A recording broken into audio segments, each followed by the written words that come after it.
Good morning दोस्तों, स्वागत है आपका सिविल्स एजुकेशन में। करंट अफेयर्स करना है 19-20 सितंबर के। इंपॉर्टेंट वीडियो रहेगा आज का।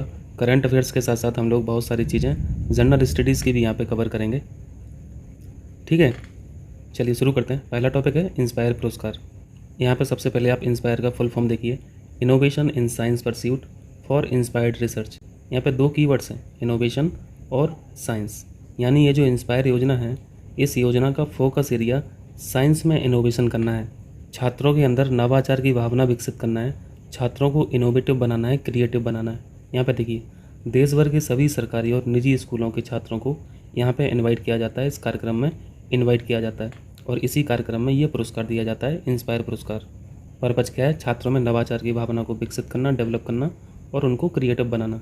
छात्र जब क्रिएटिव बनेंगे, इनोवेटिव बनेंगे, तभी जाके वर्ल्ड क्लास के स्टार्टअप हम लोगों के सामने आएंगे।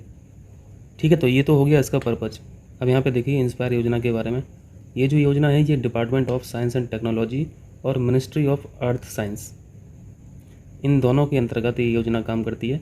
2010 में इसको लागू किया गया था। यहाँ पे जो इंस्पायर अवार्ड 2022 दिया गया है, ये दिया गया है स्टार्टअप्स को। 60 स्टार्टअप्स को यहाँ पे सिलेक्ट किया गया है। ठीक है, तो यहाँ पे इंस्पायर अवार्ड के साथ साथ आपको इंस्पायर योजना का मकसद भी पता होना चाहिए, क्योंकि क्वेश्चन पूछने के चांस यही ज़्यादा है कि ये संबंधित किससे है, ये योजना किससे संबंधित है। और यहाँ पे छात्रों को फाइनेंशियल असिस्टेंस भी दिया जाता है 10,000 रुपये का। ठीक है, कर लेंगे। चलिए आगे देखिए, ये भी इम्पोर्टेंट टॉपिक है। महिला विधायकों के लिए एक दिन आरक्षित किया गया है। तो पहला क्वेश्चन तो यही बनेगा कि अभी हाल ही में किस राज्य के द्वारा महिला विधायकों के लिए एक दिन रिजर्व किया गया है? उत्तर प्रदेश विधानसभा के द्वारा। और ये एक दिन जो रिजर्व किया गया है महिला एमएलएस को, इस दिन महिलाओं से संबंधित मुद्दों पर चर्चा की जाएगी विधानसभा में। यानी एक दिन पूरा डेडिकेटेड है महिलाओं से संबंधित मुद्दों पर। ठीक है, विधानसभा में अभी मानसून सेशन स्टार्ट हो चुका है। इस महीने की 22 तारीख यानी 22 सितंबर को महिला एमएलएस के लिए एक दिन रिजर्व किया गया है। तो ये भी थोड़ा ध्यान रखना, हो सकता है यही पूछ ले 22 सितंबर, पर यहाँ पर राज्य के ज़्यादा चांस है पूछने के। ठीक है, देश में ये इस तरीके का पहला प्रयास है। अब यहाँ पे देख लेते हैं विधानसभा के बारे में कुछ स्टैटिक फैक्ट। राज्यों का जो विधानमंडल है वो आर्टिकल 168 से 177 के बीच में है। ठीक है, और इसमें से जो पहला आर्टिकल है, आर्टिकल 168, इसमें राज्यों की विधानमंडल का उल्लेख है। आर्टिकल 169 यहाँ पे विधान परिषद होती हैं और आर्टिकल 170 विधानसभाएँ। आर्टिकल 169 से विधान परिषद का गठन भी होता है और आर्टिकल 169 से ही विधान परिषद को ख़त्म किया जाता है। ठीक है, तो ये तीन आर्टिकल याद रहेंगे, 168, 169 और 170। और इसी क्रम में आप संसद के भी यहाँ पे आर्टिकल देख सकते हो। आपने स्टेट लेवल पे विधानमंडल देखा, वही केंद्र लेवल पे जो विधानमंडल है वही संसद है। संसद आर्टिकल 79 में संसद है, आर्टिकल 80 में राज्यसभा है और आर्टिकल 81 में लोकसभा है। यानी 79, 80 और 81। यहाँ पे आप सेंटर के आर्टिकल से स्टेट के आर्टिकल पे जा सकते हो प्लस 89 करके। आप 79 में प्लस 89 करेंगे तो 168 आ जाएगा, 80 प्लस करेंगे तो 169 आ जाएगा, 81 करेंगे तो 170 आ जाएगा। 168 में विधानमंडल, यहाँ पे संसद, यहाँ पे विधान परिषद, यहाँ पे राज्यसभा, यहाँ पे विधानसभा और यहाँ पे लोकसभा। ठीक है, उत्तर प्रदेश के जो स्पीकर हैं वो कौन है? सतीश महाना साहब हैं।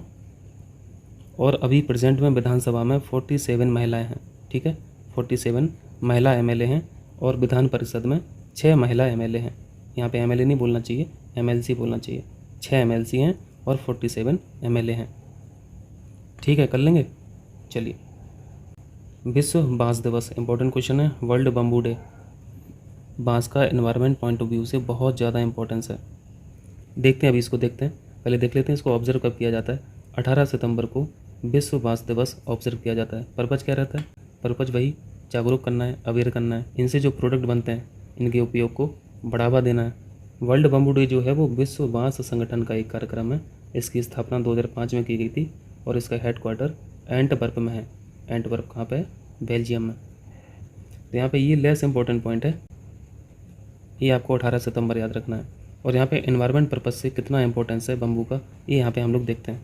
देखिए, ये जो बांस होता है ये बहुत क्रूशियल प्लांट है। क्रूशियल क्यों बोला जा रहा है? क्योंकि ये वातावरण में ऑक्सीजन को और कार्बन डाइऑक्साइड को बैलेंस करने में सक्षम है। बारिश होने लगी है, हो सकता है आप लोगों को बैकग्राउंड में ये डिस्टर्ब कर रही हो साउंड। यहाँ पे देखिए, यहाँ पे भी एक बहुत इंटरेस्टिंग फैक्ट है जो हम लोग अक्सर नहीं जानते हैं। बांस का जो ग्रूव है, ग्रूव यानी बांस का एक झुंड किसी भी पेड़ की तुलना में 35% से ज़्यादा ऑक्सीजन को रिलीज करता है। और आपने यहाँ पे ये सीखा कि ऑक्सीजन और कार्बन डाइऑक्साइड को ये बैलेंस भी कर रहा है। इसका मतलब ये है कि कार्बन डाइऑक्साइड की जो कॉन्सेंट्रेशन है वातावरण में, एनवायरनमेंट में, ये इसको कम करता है। इसलिए बम्बू के बारे में बोला जाता है कि ये ग्लोबल वार्मिंग को कम करने में हेल्प करते हैं, ये कार्बन फुटप्रिंट को रिड्यूस करने में हेल्प करते हैं। और सबसे अच्छी बात तो है कि ये 3 से 5 साल में मैच्योर हो जाते हैं, बड़े हो जाते हैं। और सॉइल कंजर्वेशन में तो हर एक पेड़ का योगदान होता है, तो बम्बू का भी है।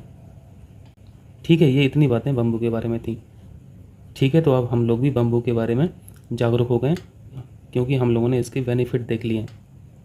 तो इसका मतलब तो ये भी हो गया कि फिर हम लोगों ने इसको सेलिब्रेट भी कर लिया, है ना, क्योंकि सेलिब्रेट का मेन पर्पज़ क्या है, जागरूक होना। तो जागरूक हो गए हम लोग। चलिए नेक्स्ट करते हैं। देवेंद्र झांझरिया, किसी भी काम को करने के लिए लगन की क्या डिग्री होना चाहिए, वो लोगों को देवेंद्र झांझरिया साहब से सीखना चाहिए। बंदे के पास एक पंख नहीं है, फिर भी उड़ने में बहुत माहिर है। पैरालंपिक यानी जो दिव्यांग लोग होते हैं वो इस गेम में पार्टिसिपेट करते हैं। इनका एक हाथ नहीं है। और एक किस खेल से संबंधित हैं, ये भाला फेंकते हैं, जैसे नीरज चोपड़ा के बारे में आप लोग जानते हैं। लेकिन नीरज चोपड़ा तो परफेक्ट हैं। अभी हाल ही में विश्व पैरा एथलेटिक्स 2022 में सिल्वर मेडल इन्होंने जीता है, देवेंद्र झांझरिया साहब ने। ये ऑर्गेनाइज कहाँ पे की गई है, मोरक्को में। इसके चलते हम लोग को मौका मिला है इनके बारे में पढ़ने के लिए। इनका जो हाईएस्ट स्कोर रहा है भाला फेंकने में वो 60.97 यानी लगभग 61 मीटर तक ही भाला फेंक लेते हैं। और नीरज चोपड़ा यहाँ पे 89.30 मीटर तक फेंक लेते हैं।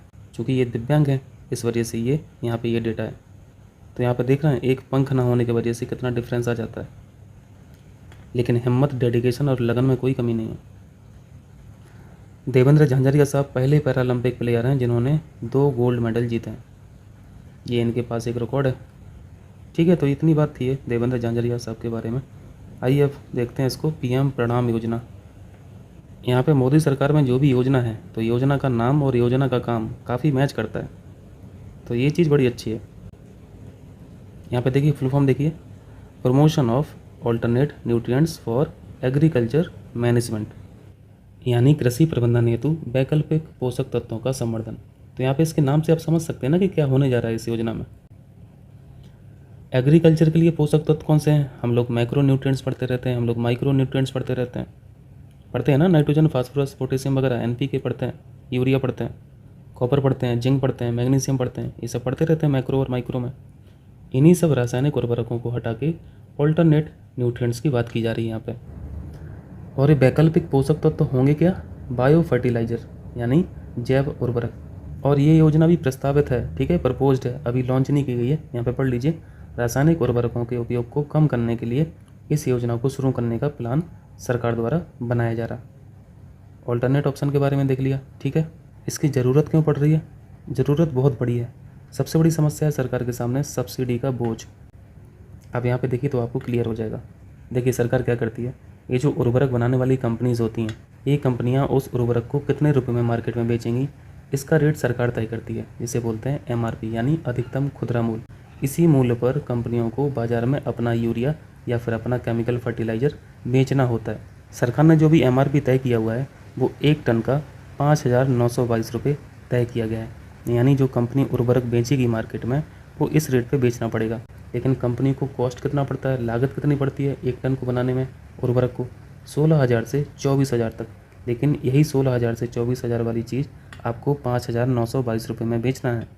तो ये काम कंपनी कैसे कर ले जा रही है, वो ऐसे कर ले जा रही है क्योंकि गवर्नमेंट इस गैप को भरने के लिए सब्सिडी देती है। तो अल्टीमेटली पे तो गवर्नमेंट कर रही है ना, तो यही तो बोझ है सब्सिडी का, ठीक है। बाकी यहाँ पे देखिए वर्तमान स्थिति क्या है। 2020 और 2021 में जो सरकार का खर्चा आया सब्सिडी पर उर्वरक में 1.62 लाख करोड़, बहुत बड़ा अमाउंट होता है। और 2021 और 2022 का तो डेटा भी आया नहीं है, लेकिन अनुमान 2.25 लाख करोड़ का यहाँ पे बताया जा रहा। तो देख रहे हैं इतना बड़ा अमाउंट, छोटे छोटे देशों की पूरी जीडीपी होती है इतनी, ठीक है। वर्तमान में जो फर्टिलाइजर्स यूज होते हैं वो डीएपी होता है यानी डाई अमोनियम फॉस्फेट, यूरिया, ये सबसे ज़्यादा उपयोग में लाया जाने वाला उर्वरक है।